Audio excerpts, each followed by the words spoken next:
আজ বাংলার প্রথম তারিখ, কিন্তু বাঙালি এখন ডুবে গিয়েছে, এ একেবারে চরম সত্যি।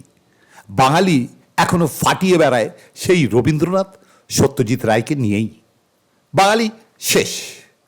খেলা, গান, সংস্কৃতি, শিক্ষা, চিকিৎসা, সিনেমা, শিল্প সর্বত্রই বাঙালি হ্যাঠা। তবুও রাজনীতির মঞ্চে আমরা বারফাট্টাই করি বাংলা নাকি সবেতেই সেরা।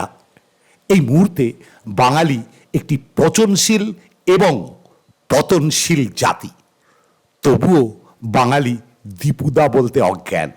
গতকাল, আজ এবং আগামীকাল দীপুদাকে চেনেন না এহেন বাঙালি নেই। আপনি চেনেন তো? আমাদের ঘুরে আসি শুরু করছি।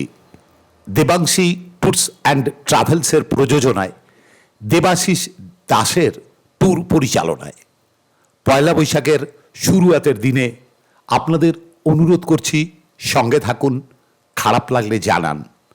আর কি কি এর সঙ্গে জুড়লে আপনাদের ভালো লাগবে ফোন করুন, বলুন।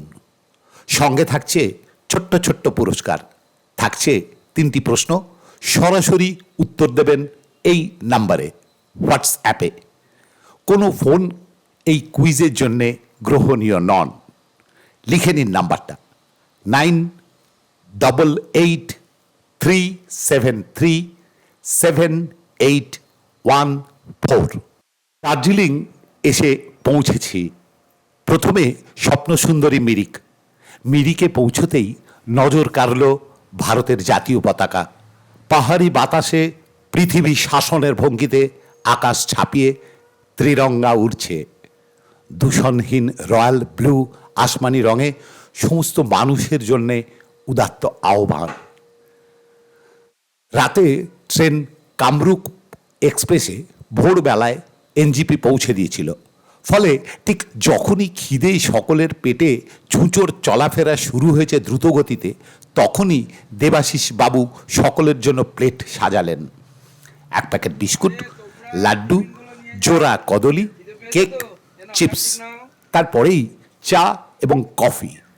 টান টান লেকে পরিক্রমা, সেলফি, আর বারবারই সকলেই বলছে আমায় দেখা, আমায় দেখা। আসলে সেলফিতে কি উঠছে সেটা দেখার জন্য প্রবল উত্তেজনায় চিৎকারে মিরিক মথিত হচ্ছিল। দূরে বোটিং এর জন্য নীল জলে বোটগুলি ভাসছিল। দূরের পানে দেশের পতাকা নাচছিল ওদের আনন্দে সামিল হয়ে। একজন ঘোড়সওয়ার মিরিক লেকের ওপরে পর্যটকের প্রত্যাশায় দাঁড়িয়েছিলেন। চারদিকে তৎকালীন ইংরেজদের বাড়িগুলোর ছায়া লেকের জলে ভাসছিল। আমরা প্রায় ঘন্টা দেড়েক মিরিকের লেক সুখের অন্তরালে ভেসে গিয়েছিলাম। মিরিকের আসল নাম কি জানেন? মিরিকের আসল নাম সুমেদু লেক। এখানে ধুপি গাছের পাতারা জলে কাটাকুটি খেলে পলকে পলকে।